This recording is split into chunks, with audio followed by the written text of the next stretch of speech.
Well, here's a lovely treat for you guys. Doing a lovely rendition of the reprised melody from the Spirited Away soundtrack is fellow YouTuber PIANIME'S Studios. Take it away, Pi!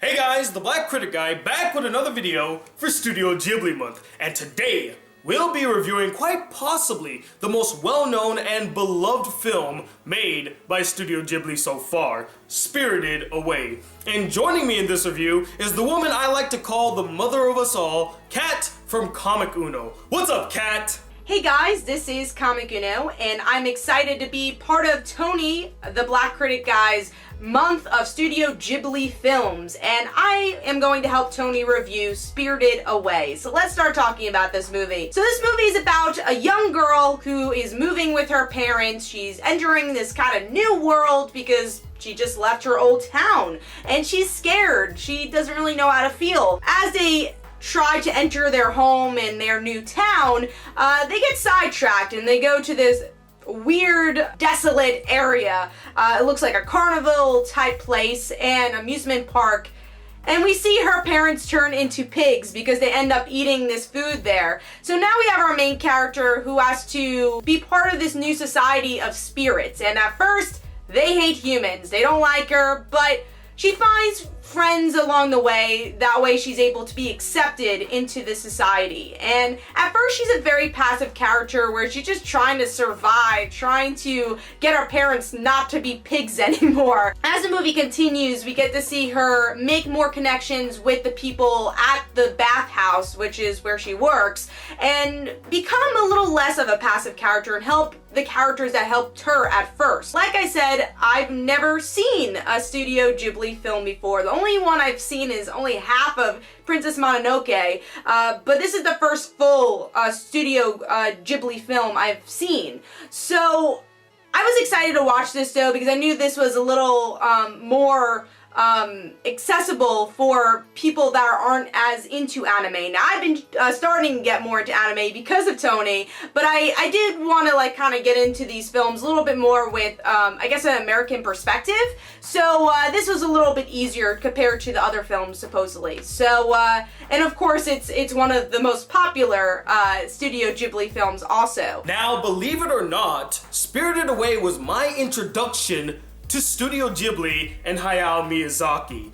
Yes, I know that sounds quite strange and contradictory since I grew up watching films like My Neighbor Totoro and Princess Mononoke, and I saw them years before I ever saw Spirited Away. But back then, I didn't really care who wrote and directed those films. I didn't care who produced and owned them. All my little mind really cared about was the films and what I saw on the screen. I didn't delve any deeper into who was behind the making of it. All I wanted to see was Totoro fly through the air and some pretty cool action in Princess Mononoke. It wasn't until years later, after watching Spirited Away, I was like, this looks so familiar, and not only that, it has the Totoro symbol. Why does it have the Totoro symbol? So I looked it up, and I found out that it was made by the same company, Studio Ghibli. And the guy who directed Spirited Away, Hayao Miyazaki, also directed my two favorite films growing up, and that just blew my little mind. I was like, oh my god, how did I not know about this studio? I mean, I grew up with it.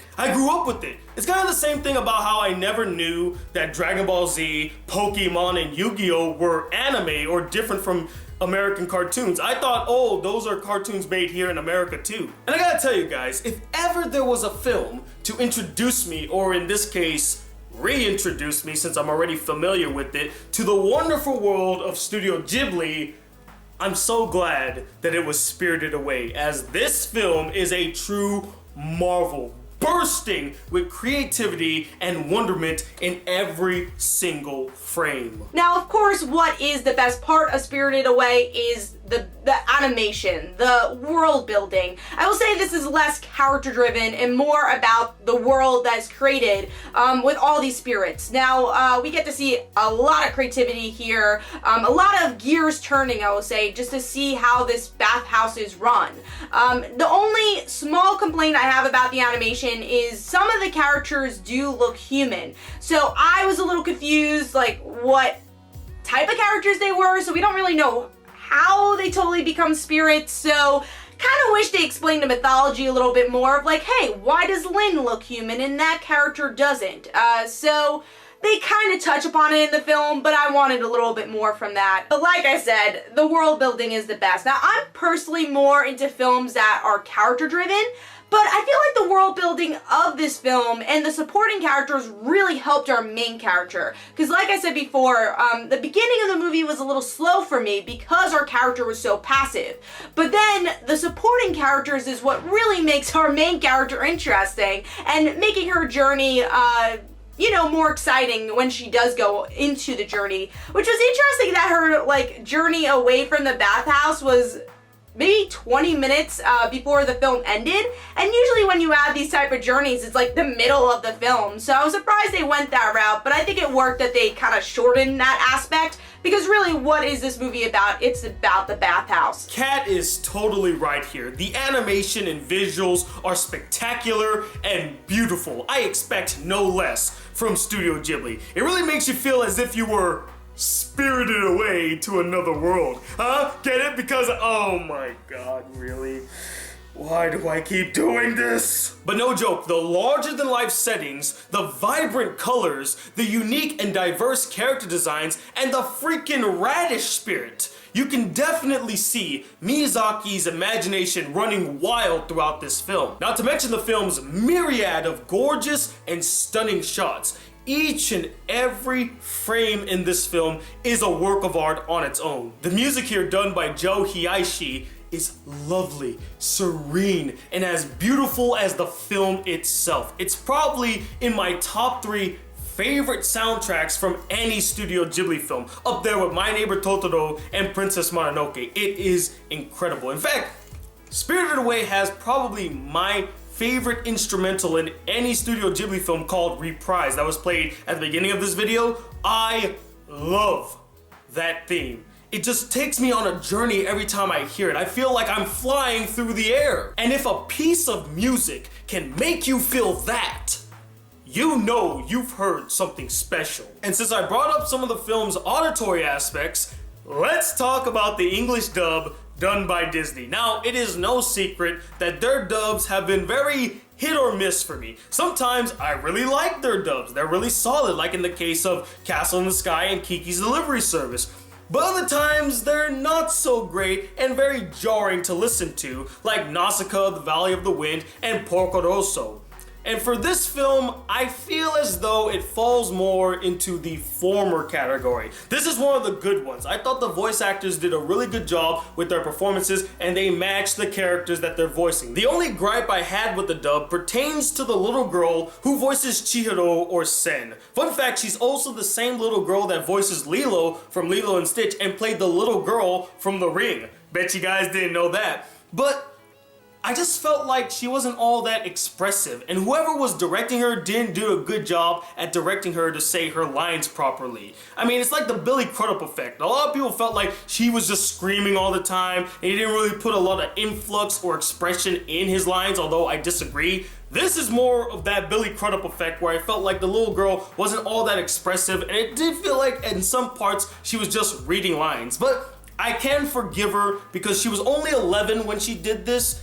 But at the same time, she did a really good job voicing her character in Lilo and Stitch, so I don't understand why she couldn't do a good job here. I mean, she did this at the same time she did Lilo and Stitch.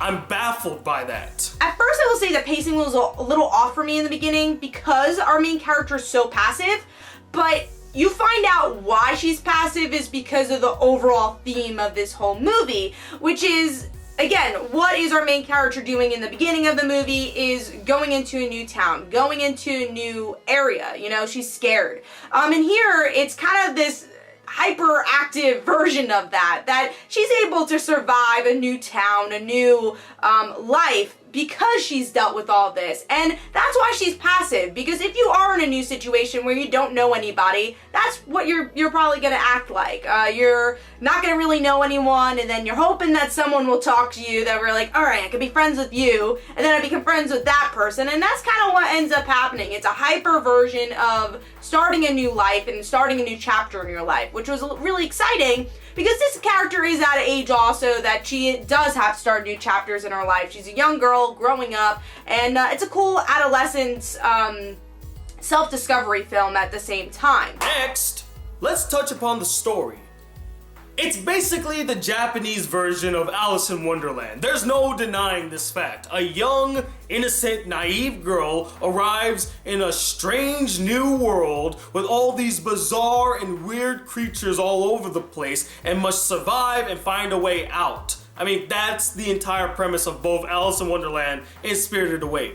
But the story is very engaging, very well told, and once again, Miyazaki nails it when it comes to creating a fascinating and thrilling adventure story. But what's so great is that it's not just a simple tale of a young girl in a strange new world, it's also a well-told coming-of-age story.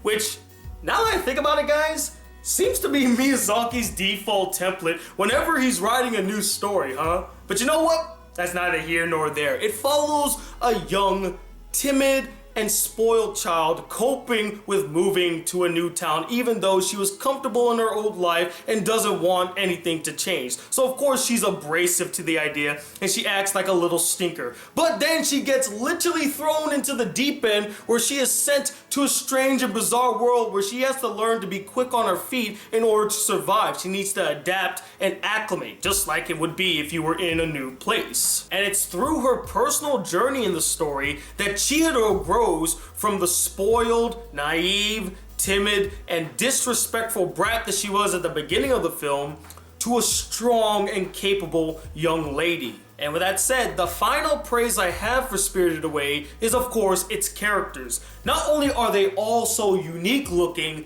but there's a sort of charm that makes all the characters sort of likable. Even a character as dastardly and evil as Yubaba in the film sort of has a charm to her that makes her so interesting and likable. I mean, you could almost attribute that to the way they wrote the character and the incredible voice work done for the character that makes her so unique. But I liked her. She was an interesting character, even though she could be a bit of a bitch from time to time. Lin was also very great and likable in the film. She felt like a big sister to Chihiro. At first, she was very abrasive towards her. She didn't really like her because she was a human, like, get away, human. But the more she started spending time with her, she started building a strong bond and connection with her, and she felt very protective of Chihiro, and she wanted her to succeed. I liked seeing that, and I gotta say, hearing Susan Egan's voice in this character, oh my god, it's like hearing, again, the voice of an angel speaking to you. I love Susan Egan's voice. She needs to be in more things, damn it! And I already went into detail about Chihiro, but I want to mention that I really sympathized with this character, which was the point. Miyazaki wanted to make this character very sympathetic, and he pulled it off 150%. The character was very sympathetic. Yeah, sure, he's a brat at the beginning, but what kid isn't a brat at the age of 10? And just seeing her go on this personal journey, I kind of rooted for her. I was hoping that she can succeed, save her parents, get back to her normal life. I wanted her to make it. But honestly, guys, I only have one gripe with this film, but it's not really a negative towards the characters, the story, the animation, the music, and it doesn't detract from the overall quality of the film. It's more of a nitpick, a personal issue slash personal request, and that's the fact that I want to see more of this world. It is so intriguing and bursting with so much creativity. I mean, just the vastness of the world alone makes you want to see more. I mean, there's a train in this film that would go from left to right, traveling to distant places. I want to see these places. You know, Miyazaki said that when he first wrote the script, the film would have been 3 hours long. And although I know a lot of people don't have the attention span for 3 hours, I do. And I would love to see a 3-hour cut of Spirited Away and see all those other story elements that he took away from the film that might have made the film even greater, in my opinion. I just again, wanted to see more of this world. It's just so great. Maybe a sequel? Come on, how about a sequel? Give me a sequel to Porco Rosso and give me a sequel to Spirited Away, and then we're gonna be A-okay. I heard that you're coming out of retirement, Miyazaki. This is the perfect time to do one of those two things. Come on, man. I sacrificed an entire month to your studio. The least you can do is hear my request. Please, please, Miyazaki-san. Overall, I thought this was a really fun movie. I think if you enjoy world building, you will really enjoy this movie. But at the same time, it's really interesting and kind of see this passive character grow as a person. And then by the end of the film, she's able to really encounter her new situation in a new light. So that was always fun to see. And I'm sure we won't get a sequel, but if we ever did, it'd be kind of fun to see what they would do next with it. But overall, do I even need to go through the motions? You all know how I feel about Spirited Away. This is a glorious piece of filmmaking, one of the best animated films of all time, and it's most definitely gonna get a 5 out of 5 stars. It is an epic masterpiece, and if you haven't seen this film, what the hell are you doing? Go see it right now. Hopefully you guys enjoyed. Thank you guys, and thank you, Tony, for inviting me to talk about this film, and I'm really excited to watch more Studio Ghibli films and also follow your reviews to see what are the best Studio Ghibli films to watch. So thank you guys. This is Comic Uno, and I'm gonna pass it on to Tony. But as always, guys, we're not the end-all be-all opinion when it comes to Spirited Away. We would love to know what you guys thought about the film as well. Did you absolutely adore it? Do you think it's a national treasure and one of the greatest animated films of all time?